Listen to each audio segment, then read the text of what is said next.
All right, back from break. We were taking a look at a pendulum swinging back and forth. And we had set up a force diagram showing the tension and the gravitational force components. And what we had done so far, if we did take a quick look back, this was the problem they set out for us. So that's a nicely drawn diagram. And then what we had done is we used energy conservation. We kept track of the potential and the kinetic energies, and were able to determine at each location how fast the pendulum was moving.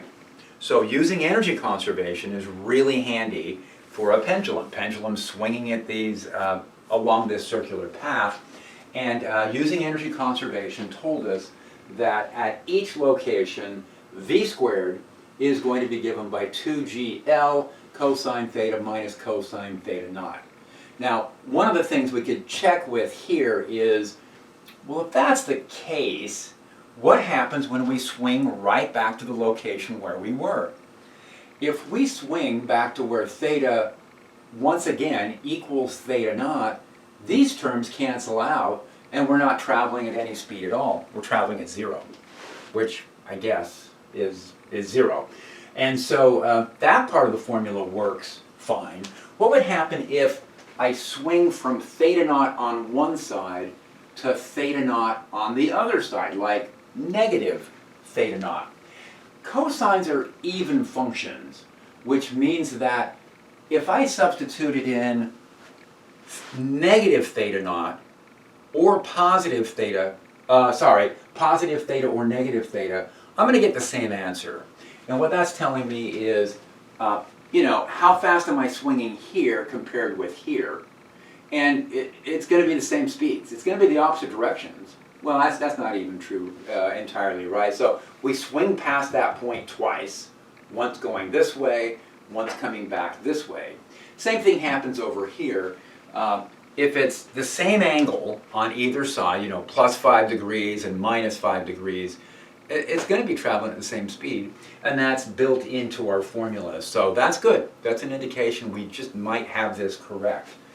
Now, to calculate the tension, what we're going to have to do is come back and look at this force diagram and say, look, the radial acceleration, not the one along the curve, but the radial acceleration is given by t minus mg cosine theta divided by m. So that's from the laws of motion.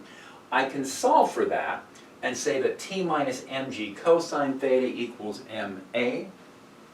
And then the tension then is mg cosine theta plus m times a. I took the mg cosine theta to the other side.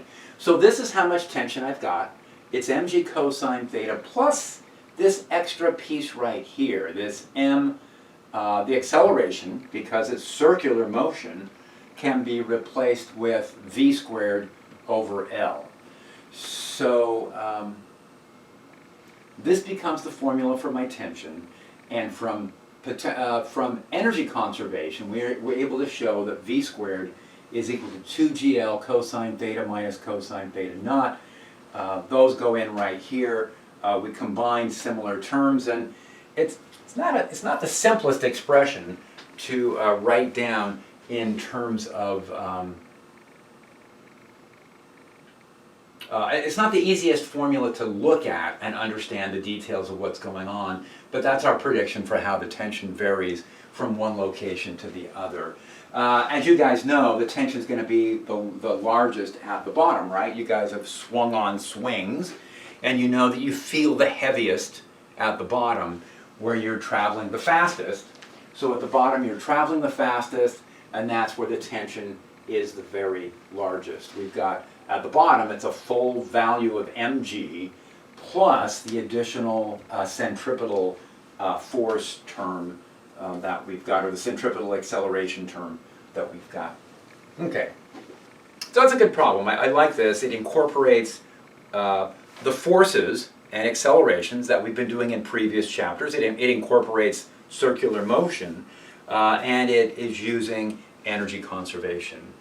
All right, let's talk a little bit more then about well, the law of conservation of energy. There are these non-conservative forces, friction. They're calling this heat. I'm not sure what they mean by chemical energy. So there's this heat that gets generated in different kinds of reactions. Heat is really, and the friction and heat, all these things they're listing, what they're really talking about is the kinetic and potential energy of atoms and molecules that make up our sample. So if I'm running a chemical reaction, it's all the kinetic energies and potential energies of the molecules that are being rearranged in that chemical reaction. Now in that case we say, well, mechanical energy is not conserved, but what does happen is if we take differences in kinetic energy and differences in potential energy, and then we add all of these other forms of energy is what they're calling it, but they really come down to thermal energy. It's all pretty much again, the motion of the molecules. So once we take into account the heat or the thermal energy that's being generated, then energy conservation works totally. So we tend to think of this. We tend to think of a system as having a certain amount of mechanical energy stored within that system. Along the way, we could be generating thermal energy. And we think of the thermal energy, we refer to this as an energy loss. It's not so much an energy loss as it is a different type of energy that has been generated in a reaction. We can still account for all of the energy. Now, another form of energy, another source for energy that we'll see later in physics 3b is, well, Einstein's famous formula of E equals mc squared. Sometimes we refer to that as mass energy. It turns out that in reactions, mass is not necessarily conserved. When we look at nuclear reactions, for example, the masses of the reactants and the products are measurably different. Even in a chemical reaction, a careful measurement in a chemical reaction would show that if heat is being released, then the mass of the products is a little bit less than the mass of the reactants. So in chemistry, I know that we use mass conservation as sort of a principle for solving problems. Strictly, that's not entirely correct. There are these really small differences that take place. Anyway, we'll see more of this in in physics 3b. Again, when we see these small mass differences, those are going to show up as kinetic energies of the products. All right, so kind of the big picture here that overall energy gets conserved. If we can do careful bookkeeping of all the different types of energy that we may have in a situation, we can account for all the energy.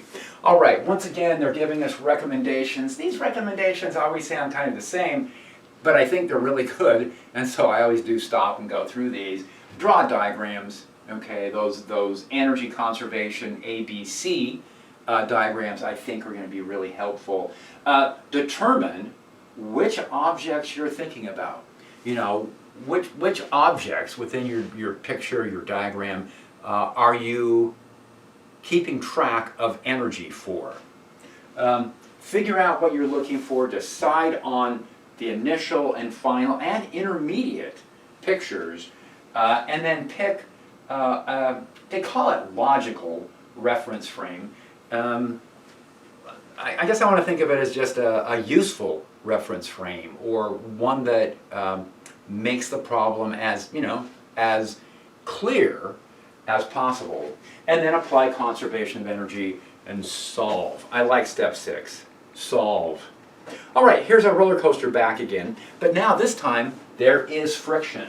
So we start at point A. I know, why do I? Anyway, we start at point A. Here is maybe point B at the bottom, and here is point C. Now, notice that what happens this time is the mechanical energy is not conserved. Some of the energy is going to be converted into thermal energy, into heat, along the path. So that's fine. You know, you just think, okay, all along this path, little bits of energy that were, you know, mechanical energy are now being converted into heat. We can do this. So it says that we started, once again, at the 40-meter mark. And, but this time, when we get over here, the roller coaster only makes it to 25 meters and then it stops, which is a little disconcerting for the riders. And then at the bottom, we're at an elevation of 0.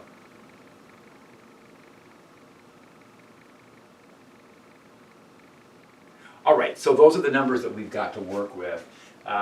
Here is point A, yes, here is point, here's A, here is B, here is C. Now what we've got here is kinetic energy at A, kinetic energy at C. Once we get to, the kinetic energies are both 0, sorry. And then the potential energies then are, that we start with at point A and then the one we end up at C, MGHA, MGHC. What we can do is say that we started with a certain amount of potential energy, and then once we got here, we still have a certain amount of potential energy, but some of that energy has gone thermal. So there is some missing energy, and that missing energy we're going to say is thermal energy. So we started with the, this is our 1,000-kilogram roller coaster in Earth's gravitational field at a relative height of 40 meters, and that gives us 392 kilojoules of potential energy. When we get to point C, it's still a 1,000-kilogram roller coaster in Earth's gravitational field, but now we're at a relative height of 25. And so the amount of potential energy has dropped, and since there's no kinetic energy at either of these locations, then we can say the missing energy must have gone thermal. So the thermal energy, and I'm going to use big T, is UA minus UC. That's 147,000 joules. So that's it. Now, how would we actually measure the thermal energy to make sure that we really have accounted for this? And that, you know, unfortunately, would require very, very careful temperature measurements all along.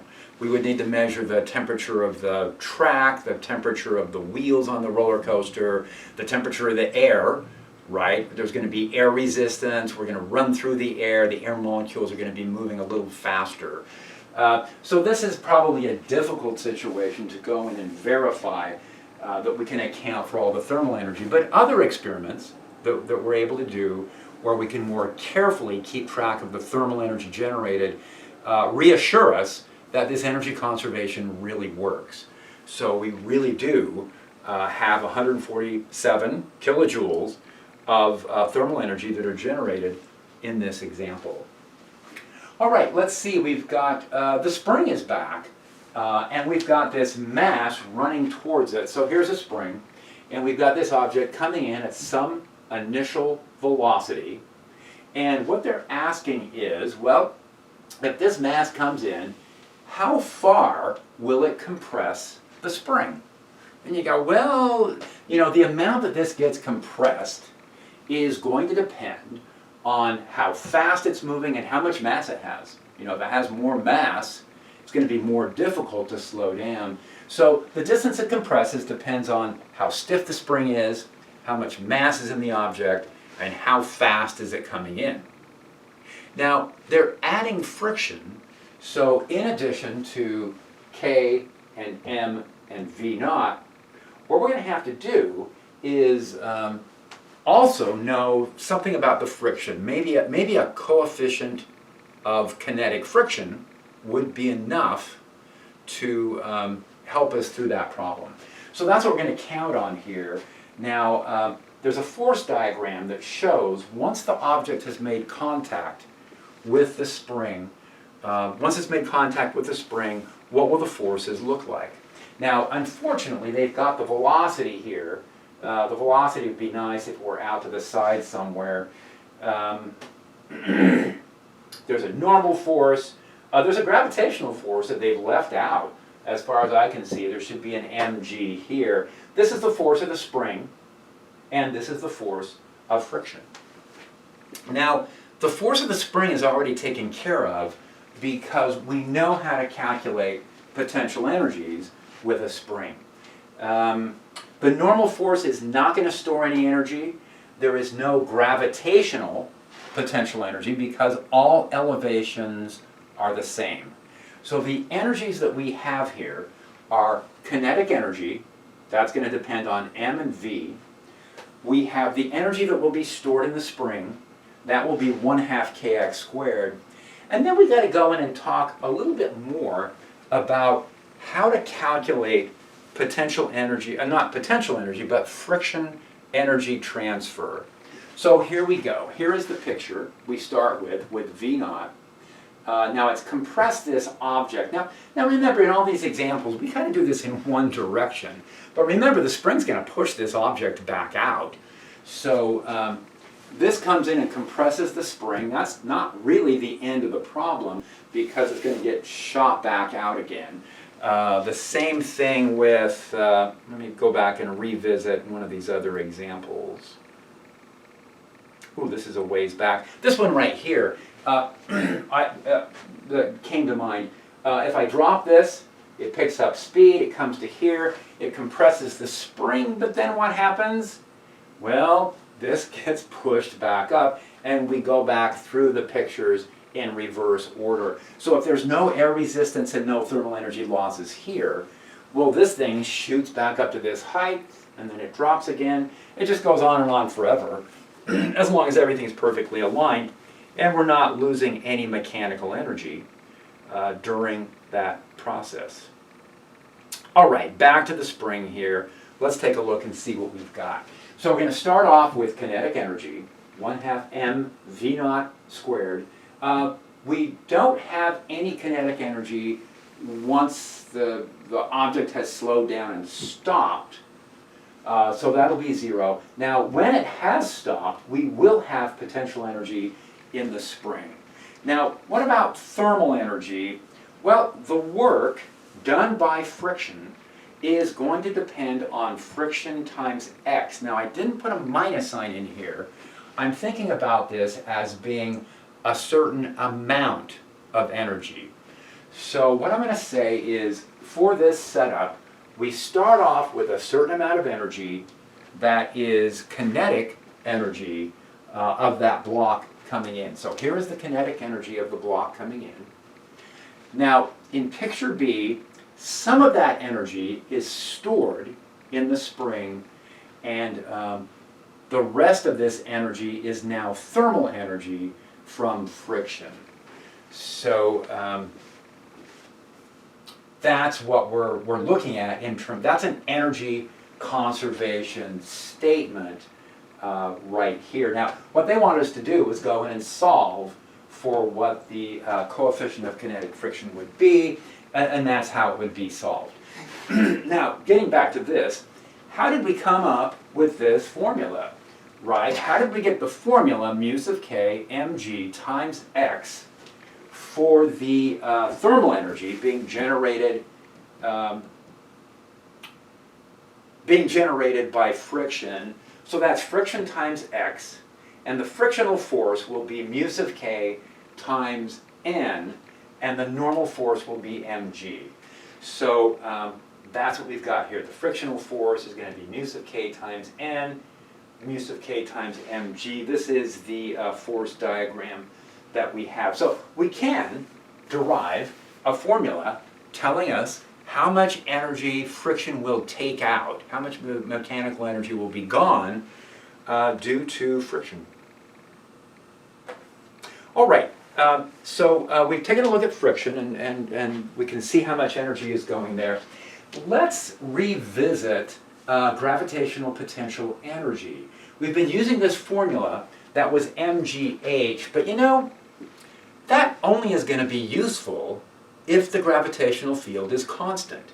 We've been assuming that the gravitational field is little g, and that it's a constant value, but when we launch something, to some large distance away from Earth, MGH isn't going to work because the g value is going to drop off. The gravitational field value will drop off with distance. Now, what we can do is we can go back to chapter 6 and say this was the more general expression for the gravitational force. We can substitute that into a work calculation, and what that gives us is, and I'm not, this is kind of an intermediate step actually, of calculating how much work is required. I'm not completely happy with the setup they have there. If that makes sense for you, that's good. What we're going to lead to is this. So we can go through and carry out that integration and show that the work required is given by this expression, and then we take each of those and call that gravitational potential energy. So all that you guys need to be able to do here is, you don't need the details of the derivation. What you need to do is be able to use this as a more general description for gravitational potential energy. So if it's a long distance, if we're looking at a gravitational problem where an object is changing elevation by a large amount, that's the formula we're going to have to do. This is kind of my own derivation of this. If you start with an object, let's say a point A, and how much work would be required to lift that object farther and farther away from planet Earth. In fact, how much energy would be required to lift the object all the way out to infinity and maybe beyond. So the force at each location is given by mg. So if we wanted to lift this, we would have to push with a force that balances out the gravitational force. But the gravitational force, we need to use a more general formula.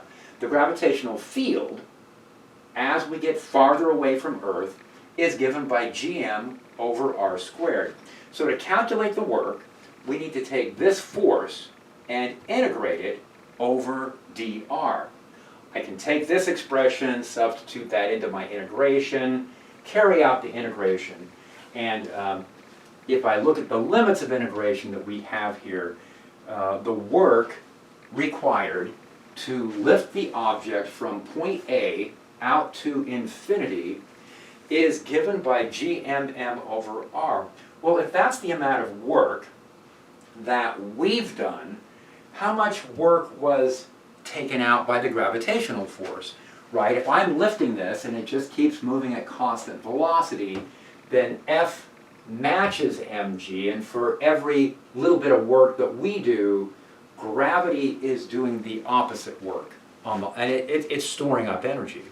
So the gravitational force here is storing up energy, and it gives us the very same formula. Now the things to be aware of when we're using this formula is, by definition, the 0 point is at infinity.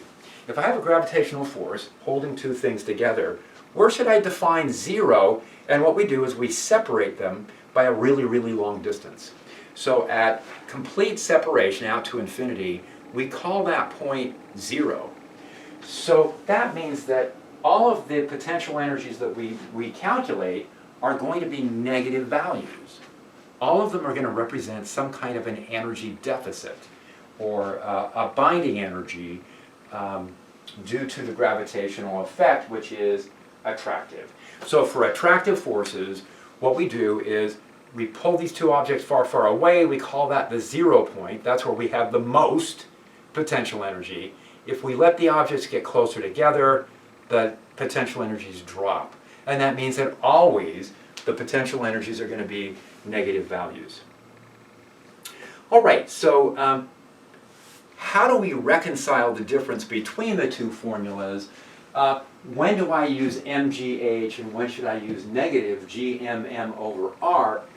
And that depends on whether we're working in a short distance where the gravitational field can be considered to be constant, that would be most often, near the surface of the Earth. Let's go ahead and treat the gravitational field as being constant over those short distances.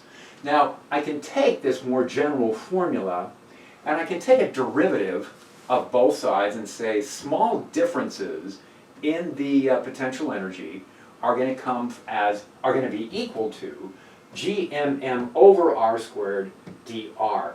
So as I lift the object a short distance, dr is a very short distance, this formula will tell me if I lift it just by a little distance, then this represents the increase in potential energy.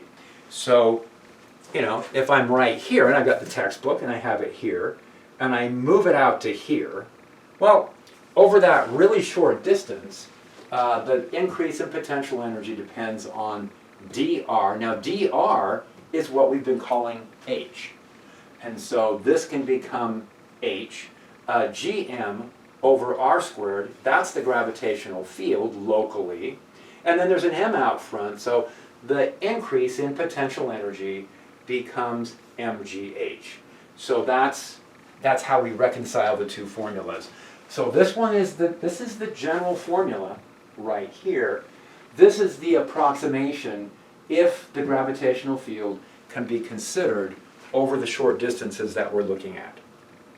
Okay, so let's drop a package from a great height, apparently, is what our intention is on this problem.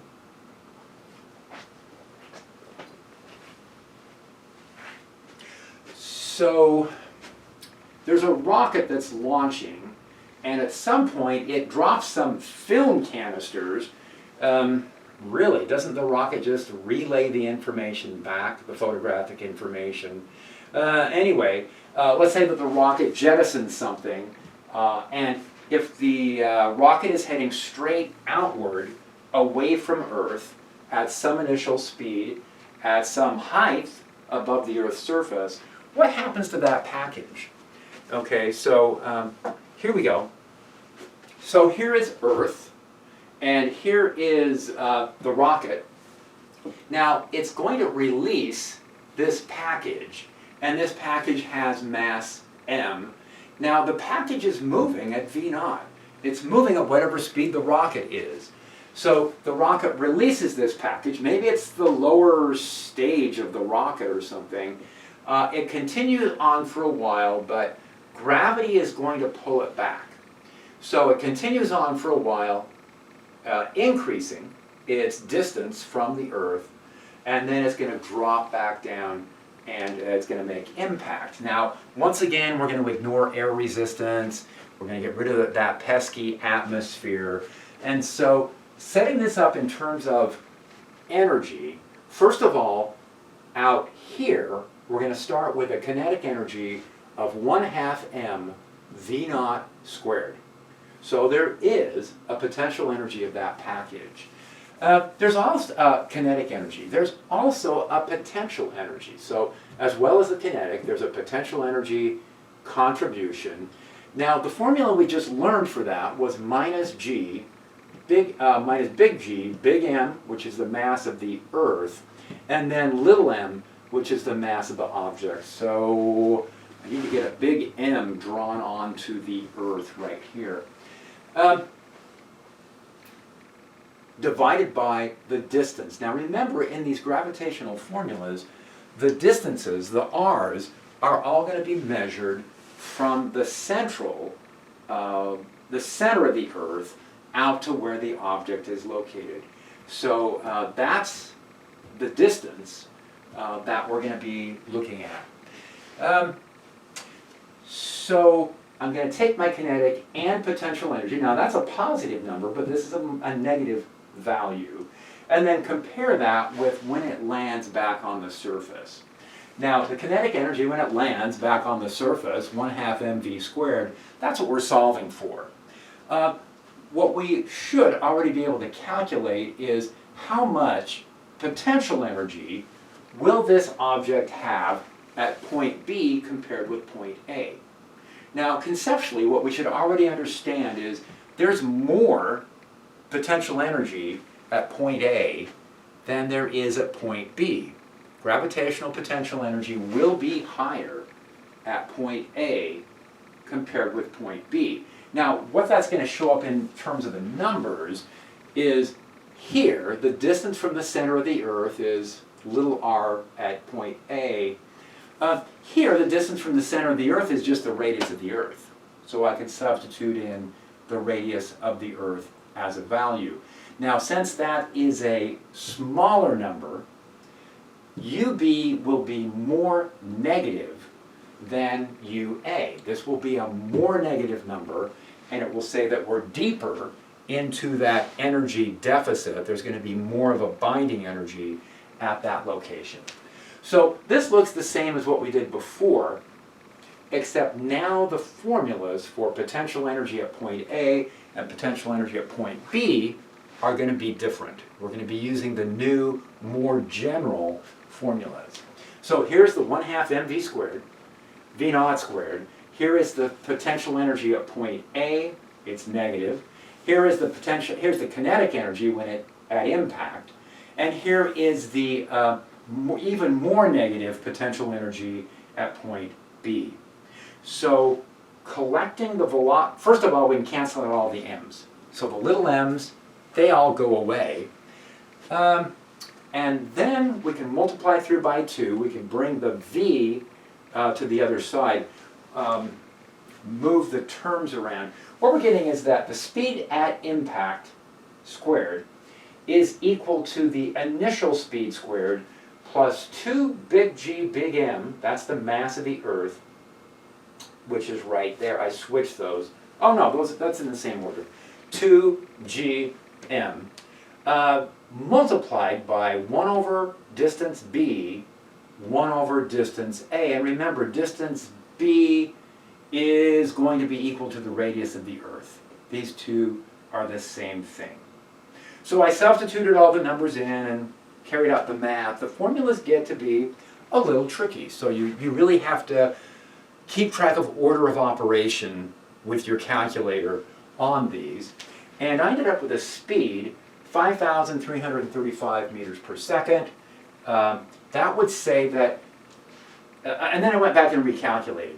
What if somehow we were able to just drop this package? What if the initial speed had been 0? Well, then it would have landed at 5,022 meters per second. Okay, so I just did that as a quick comparison between what happens if we just drop it from rest versus what if we include the initial velocity of the package that we're looking at. Okay, questions on that? And these get to be a little trickier, so practice these. Make sure you're looking at these examples. All right, what would happen if, let's go back to here, I guess. What would happen if we, actually, let's go back a little farther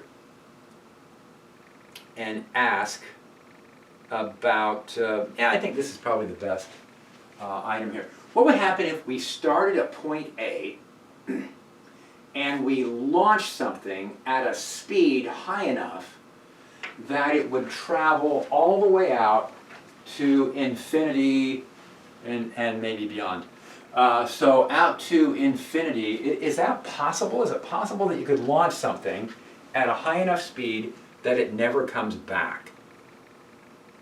Now, to answer that question, or is gravity always going to pull something back to Earth? So to answer that question, what we can do is we can take a look at the potential energy formulas that we've derived. If I look at the potential energy here, and I plug some numbers in, remember the potential energy out here is 0. And so this represents a certain potential energy deficit. So if I've got an object sitting on the surface of the Earth, it's at a certain potential energy deficit, but the potential energy deficit is not infinitely large. It does not require an infinite amount of energy to get an object from point A to point B. It's a finite, calculable amount. So if we launch an object, let's say we have an object sitting on the ground here, and it's at a deficit of minus 20 million joules. Well, if I give it 20 million joules of kinetic energy, it won't come back. If I give it enough kinetic energy to overcome the finite potential energy deficit, then that object will not come back. Now, that's referred to as escape velocity. So escape velocity, it doesn't mean you have to travel at this speed to leave Earth's gravitational field. You could leave Earth's gravitational field at any speed you want. You could travel away from the Earth in a rocket. The problem with that is you have to leave the rocket engines on the whole time. And our propulsion systems that we use for rockets right now, a little bit of rocket science here, depend on chemical reactions. And so we find that if we're going to generate a bunch of thrust from a chemical reaction, by far the most effective way is to bring the rocket up to a very, very high speed as quickly as possible and then let it drift the rest of the way. Okay, so because of the propulsion systems we use, then we think in terms of this escape velocity. Or you could think of this as just throwing something at a really high speed. If we throw it at a really high speed, is there a high enough speed where it just doesn't come back? And there is. And that speed is given by this formula. We'll come back and take a look and see where that comes from. But for Earth's gravitational field from the surface, it's 11,200 meters per second, which is, pretty fast. It's like 25,000 miles an hour. So if you've got a really good arm and you can throw that pitch at 25,000 miles an hour, it's not coming back. Okay. So here it says compare these escape velocities. So let's go back and see how these escape velocities work. Here is the Earth, or the Moon, for that matter. They say, let's just get a general formula derived. The idea is here, let's ask what would happen if I took an object at infinity, at rest, and I just drop it. So if I just drop this object, it's going to pick up speed. And what I can say is, when I started out at infinity, I had no potential energy. That's by definition for gravitational potential energy.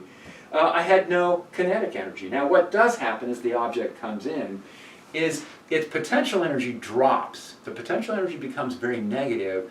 The kinetic energy goes positive. So the two energies separate in opposite directions. At each instant, if I add the kinetic energy, which is very, very positive now, and the potential energy, which becomes very, very negative, they add up to zero. And so here is the expression for the potential energy at the time I impact, and here is the kinetic energy at impact. Now what we can do is we can go through and solve for this.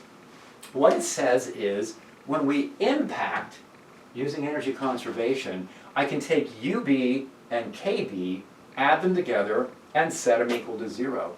So the potential energy at the surface, and I put in 1 kilogram. So let's imagine this object is just 1 kilogram of mass. By the time it has dropped to the surface, it will be at minus 62.5 million joules. That is its energy deficit. That's the binding energy for gravitational binding energy for an object of 1 kilogram. For every kilogram of the object, that's a deficit of 62.5 million joules. Well, how would we now launch a system so that it would go back out to infinity? And that would come from giving it 62.5 million joules of kinetic energy. Whatever the potential energy deficit is, we match that with a high velocity launch. Now putting that in and using the 1 kilogram of mass, we get the 11,200 meters per second number. So that's escape velocity for Earth. And what we've done here is, for the big M, this time we're using Earth. Now they ask us about escape velocity for the Moon and for the Earth. The formula we come up with, in general, comes from taking the kinetic energy at launch and the potential energy and setting those equal to 0. All I need to do to get out to infinity is to have 0 energy remaining. That gives me a formula of v squared is 2gm over the radius of the planet, because that's the distance that we're starting from the center. When I solve that for Earth, it's 11,200 meters per second. When I solve it for the Moon, for the Moon it's only 2,370 meters per second. So I don't have to launch at such a high speed to leave the Moon and not come back. Okay, now if I think in terms of the deficit, again, going back to what we solved earlier, for a 1 kilogram something at the surface of the Earth, it's in a gravitational deficit, specifically due to the Earth, of minus 62.5 million joules. Now, we haven't included the Sun here, and I don't think I included that. But that would be a good thing to include, is because the Sun's deficit is going to be very large too. Even for an object sitting at the surface of the Earth, the gravitational potential energy well due to the Sun is larger than what it is for from Earth. So anyway, I'm going to need this much kinetic energy for each kilogram that I want to launch. For the Moon, that number is going to be 2.8 million joules for everything. So you can see how much more energy it would take to launch something from Earth. Launching something from the Moon doesn't take nearly so much. All right, there's a very, very important part at the end of this chapter, and we're getting into this, and it's the topic of power. Now, I know sometimes there's chapter fatigue. Once you get to the end of a chapter, you're kind of dozing off maybe. So if that's the case, stop, wake yourself up. It's all important, but this is a really important topic. It's not one of those throwaway topics at the end of the chapter. This is power, and power is an energy rate. So we're going to start off by saying, if I have some mechanical engine that's producing work, then the power is the work done per time. Now that's just average. Instantaneously, power would be the time derivative of that energy. Now, power, the units for power then would be joules per second, and those we call watts. Now, it might be that you think, well, wait, isn't watt an electrical unit? And no, watt's just a power unit, regardless of what kind of energy, what kind of power we're working in terms of. So again, the instantaneous formula is, now this time they've switched it to dE dt. So it's an energy rate. We'll see how that gets used. Now in the British system, the unit of power is the foot-pound per second. The unit of energy in the British system is the foot-pound. In the international system, the unit is the Newton meter, which is a joule. Now, they say that more often we use the value of horsepower. Really, we use, to measure the rate of energy, we use horsepower. Isn't that a little embarrassing here?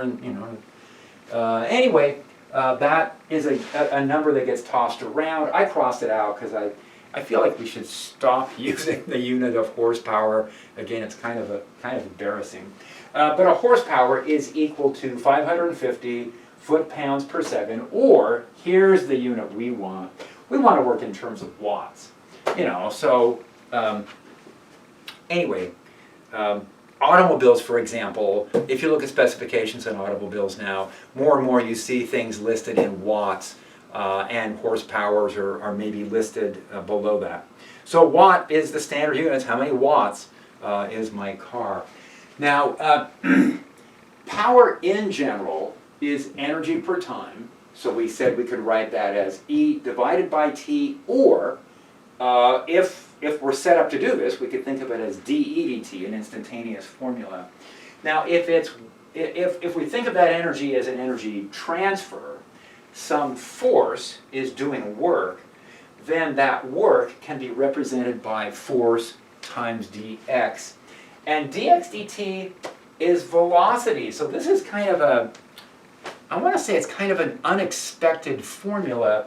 We can calculate the power of being provided, the rate at which work is being done, the rate at which energy is being transferred by something, by taking that force and multiplying by the velocity at which that's moving. We'll come back and be able to take a look at using some of these formulas. Now, just to get a little more familiarized here, here's a light bulb, and maybe this light bulb is rated at 100 watts. So here is 100 watts. That would be 100 joules per second.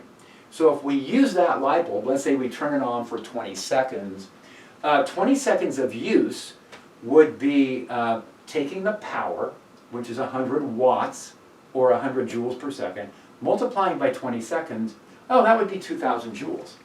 So, my kids were little and they'd leave lights on around the house. I would stand there and say, all right, 100 joules, 200 joules, 300 joules. And they go, what are you counting, Dad? And I'd say, well, I'm counting the amount of energy that's going into that light bulb that nobody is using. And since it's a 100-watt light bulb, that's 100 joules every second. And so I'm just counting off the 100 joules each second of that 100-watt light bulb.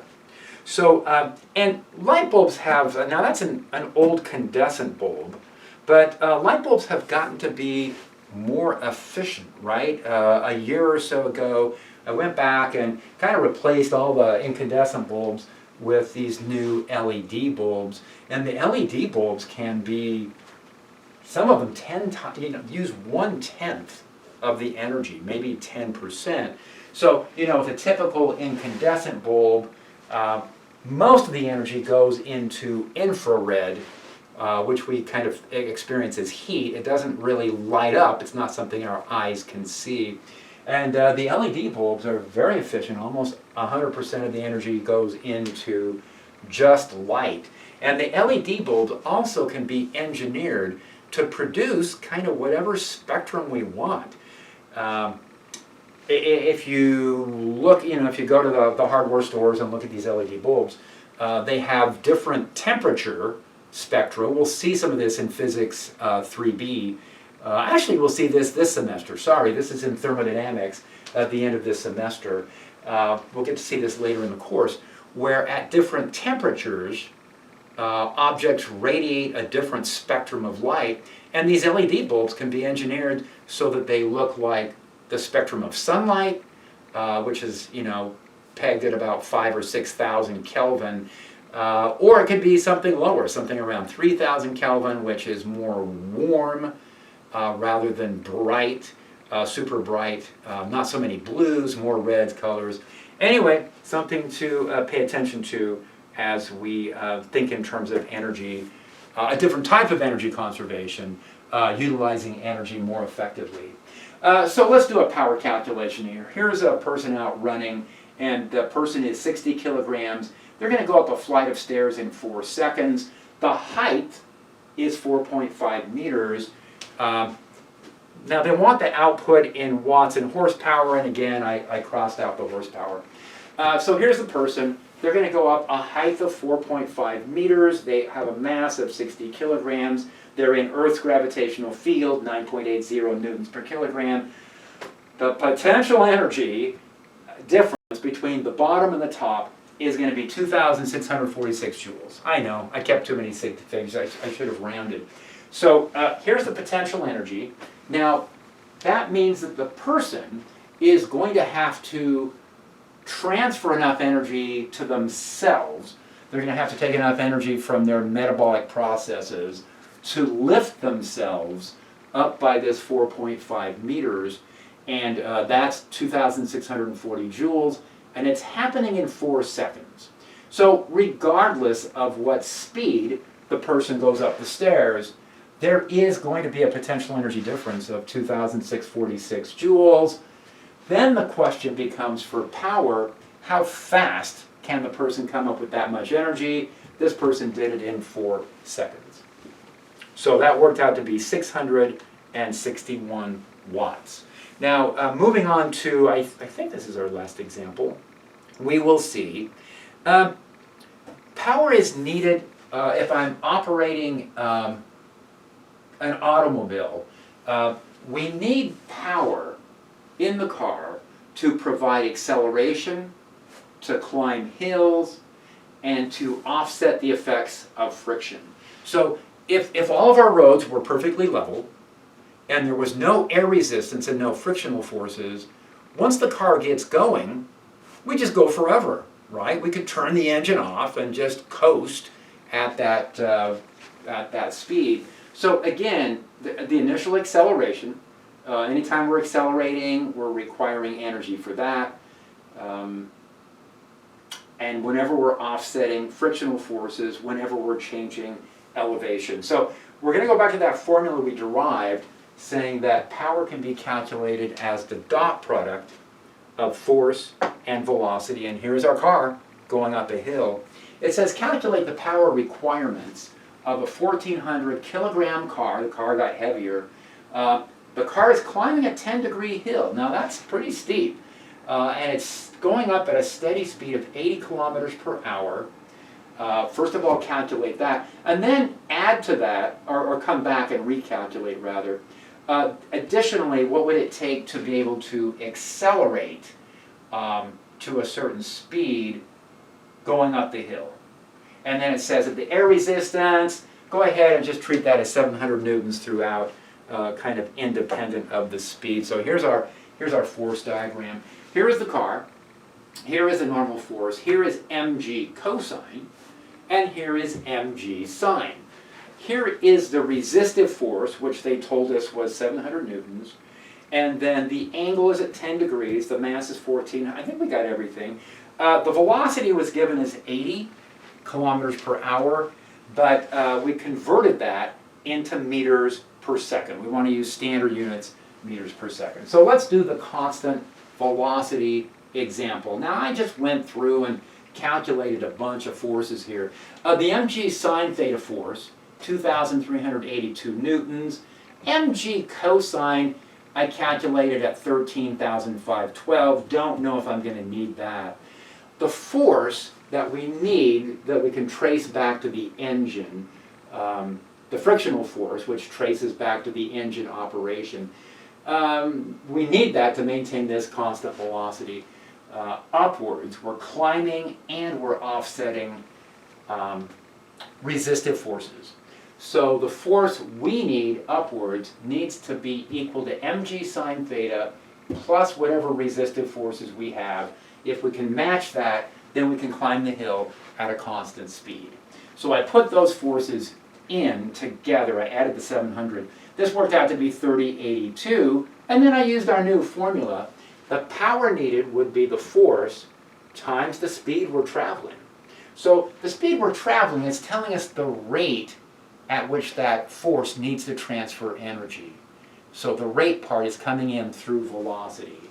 Velocity is giving us both displacement and time, and so that gives us displacement and the rate at which the energy needs to be transferring.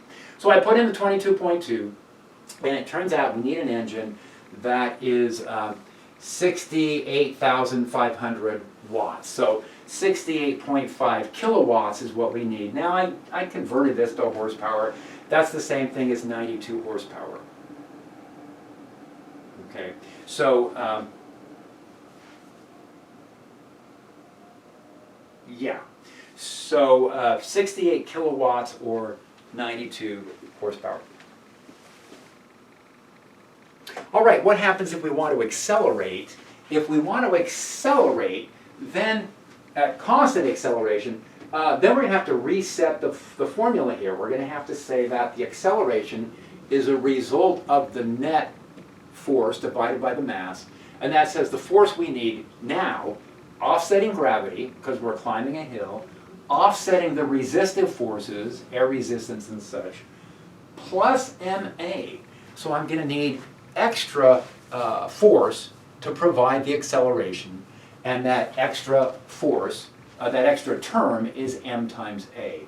Now the acceleration, we're going to go from 90 kilometers per hour to 110.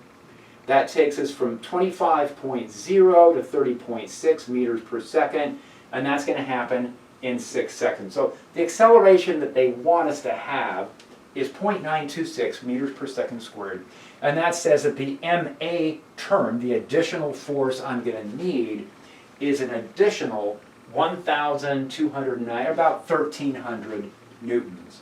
So, quick comparison.